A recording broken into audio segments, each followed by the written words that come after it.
E durante a semana, Israel anunciou de novo que se preparava para uma incursão por terra na faixa de Gaza. A ofensiva preocupa a comunidade internacional, que teme um aumento drástico do número de vítimas. Desde a invasão do Hamas no último dia 7, o exército de Israel vem preparando um contra-ataque que promete exterminar toda a estrutura do grupo terrorista na faixa de Gaza.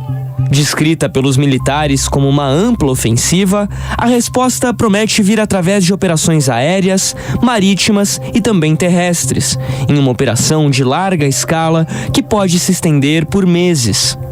Tropas israelenses, que incluem os milhares de reservistas convocados emergencialmente, têm se posicionado na região de fronteira com o território palestino. A chegada de equipamento considerado crucial para o combate também foi alvo de destaque nas últimas semanas. Oficialmente, a ofensiva faz parte da chamada segunda etapa de Israel na guerra contra o Hamas.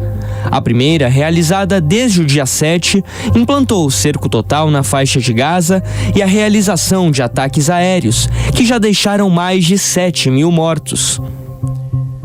Já nesta semana, na madrugada de quarta para quinta-feira, o exército voltou a realizar as chamadas incursões pontuais por via terrestre, intensificando a preparação para o confronto. Imagens divulgadas pelo próprio exército mostram a operação tática promovida pelos militares. A ação durou algumas horas e, embora seja considerada limitada, foi suficiente para neutralizar ameaças, desmantelar explosivos em emboscadas e causar baixas entre os terroristas. A incursão não é exatamente uma novidade no conflito. O uso de tanques como o Merkava Mark IV, considerado um dos mais avançados do mundo, e a entrada da infantaria serviram para demonstrar parte do poderio israelense, em uma espécie de teste de fogo. Mas apesar das movimentações cada vez mais intensas e a fala do primeiro-ministro Benjamin Netanyahu afirmando que as preparações continuam, a comunidade internacional tenta lançar um apelo para adiar o ataque. Uma das principais preocupações envolve os mais de 220 reféns feitos pelo grupo Hamas, com um alto número de estrangeiros e cidadãos com dupla nacionalidade. Segundo os serviços de inteligência, a maioria dos capturados está nos túneis subterrâneos em Gaza e pode ser feita de escudo humano. Autoridades de diversos países têm intensificado as negociações para a libertação de pelo menos parte destas pessoas, com a entrada do Catar como um mediador para as conversas. Outra preocupação importante é a dos civis palestinos. Apesar da ordem do exército de Israel da evacuação de Gaza em direção ao sul, milhares de pessoas foram impossibilitadas de deixar a região, com o Hamas bloqueando a saída da cidade. Outras milhares, que foram para Khan Yunis, decidiram voltar a Gaza dias depois, alegando não haver diferença alguma. A alta densidade populacional na região traz memórias violentas.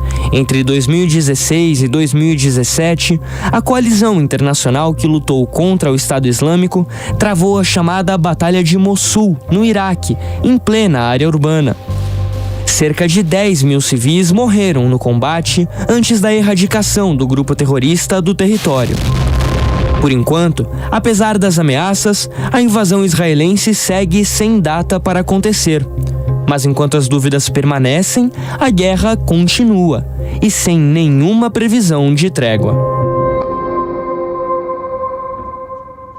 O comandante da Marinha Brasileira, Robson Farinazzo, que é um habitué também do nosso programa, da nossa programação, porque ele entende muito dessa estratégia de guerra, voltou aqui para a gente ler um pouco aí, primeiro da destruição em Gaza, o que isso impacta na dificuldade da entrada de tanques e de soldados e principalmente a grande interrogação do momento, esses túneis do Hamas. Vamos olhar uns números aqui, antes de eu passar a palavra para o comandante Farinazzo, o seguinte: eu fui atrás de como é que a estrutura essencial para a sobrevivência dos moradores de Gaza, que estão no fogo cruzado, já foi destruída.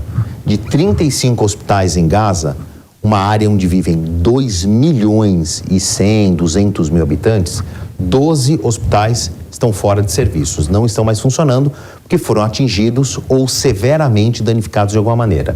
E centros médicos, uma clínica, um centro de atendimento, algo mais simples que um hospital, 46 dos 72. Então aqui a gente está falando menos da metade dessa estrutura que antes estava disponível da guerra, não está mais. Agora, comandante, vamos dar uma olhada nesse outro gráfico que eu fiz a partir de imagens de satélite, tá? Isso aqui não é uma divulgação nem do Hamas, nem do exército israelense. É uma empresa que faz fotos de satélite e ela guarda um arquivo para mostrar o antes e o depois. E aqui a gente tem enormes áreas de destruição, comandante.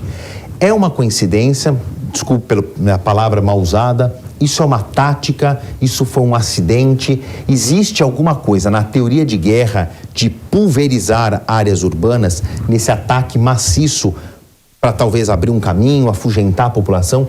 Isso faz parte de alguma manobra de guerra conhecida? Isso aqui é um déjà vu, Marcelo. A gente já viu essa coisa em Alepo, em Bakhmut, em Raqqa, em Mossul, né, em Stalingrado na Segunda Guerra Mundial. A guerra ela não vai poupar nenhum tipo de edificação. Entendi. Infelizmente, né?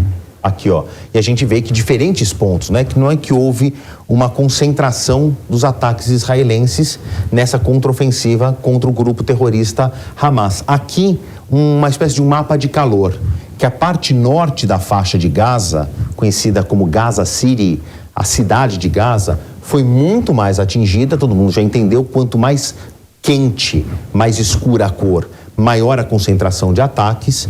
Então aqui tinha mais de 1 milhão de pessoas que tentam se refugiar para cá, que aliás era uma ordem primária de Israel para tentar um esvaziamento dessa região. A gente entende por esse mapa de calor que o norte foi muito mais atingido do que o sul. Mas aqui que eu queria o conhecimento do comandante Robson Farinazzo.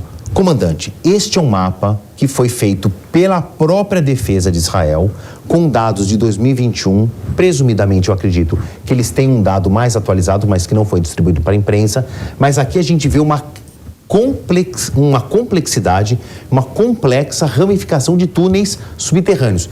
Isso aqui não é a trincheira, não é um buraco apenas na terra, né? Eu queria que o senhor contasse para a gente. Marcelo, o nome em termos militares, isso é um pesadelo, né? Porque o que a gente consegue ver? Nós estamos vendo o desenho em planta dos túneis, mas não quer dizer que esse túnel seja uma coisa simples, você pode ter outro embaixo dele, né? E outra coisa, uma coisa muito interessante, né? Que essa foto não consegue mostrar, é o seguinte: vamos ver. Os túneis militares, eles têm uma diferença, né? O túnel de aplicação puramente militar, ele costuma ter algumas diferenças com relação a um túnel de emprego civil, que seria, por exemplo, nós nunca desenhamos um túnel de forma retilínea, você faz em zigue-zague. Por quê? Para deter o blast das explosões e também quando você dá um tiro ele vai bater numa parede. Perfeito. Você poupa aquela própria curvatura da parede, ela vai poupar o combatente que estaria mais próximo. Outra coisa que é interessante também que você pode fazer em túneis é deixar poças aí a intervalos mais ou menos regulares. Para quê? Quando o inimigo soltar algum tipo de gás, essa própria poça de água, pela diferença de temperatura e outras coisas aí, ela vai diminuir os efeitos, né, desejados desse gás. Agora o senhor fala de um inferno aí para a estratégia, por quê? Primeiro, aqui vamos entender que as forças de defesa de Israel tenham aqui, mas não tem riqueza de detalhes.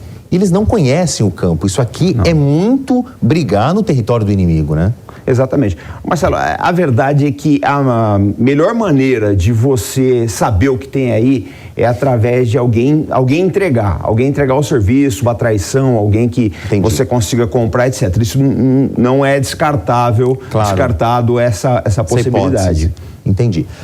Agora a gente olhando também, os túneis, eles permeiam aqui a Gaza City, né, a cidade de Gaza, outros bairros, aglomerações menores, mas o que me chama a atenção também são edificações aqui subterrâneas, outros túneis que ligam clandestinamente Gaza ao território israelense, burlando o muro de contenção entre os dois territórios. Agora, isso aqui também pode ser usado, ou muito provavelmente foi usado, como um elemento surpresa contra Israel. A princípio, talvez tivessem sido usados para contrabando, para conseguir mercadorias que chegam mais dificilmente pela superfície. Agora, isso aqui pode ser usado como um contra-ataque, comandante?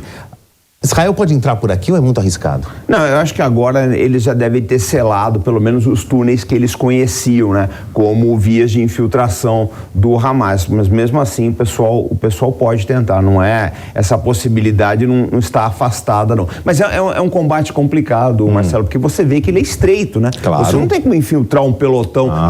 Alguém vai na frente, alguém vai ser a ponta, essa ponta tem uma possibilidade grande de ser vítima. Comandante, para a gente encerrar, o Merkavah, né, esse gigante aqui, esse rinoceronte de aço e ferro, é uma das joias, né, da infantaria israelense, é um tanque internacionalmente conhecido pela sua competência, pela sua força e tudo mais, mas ele serve para um combate urbano, numa estrutura de Gaza, que é tudo muito apertado?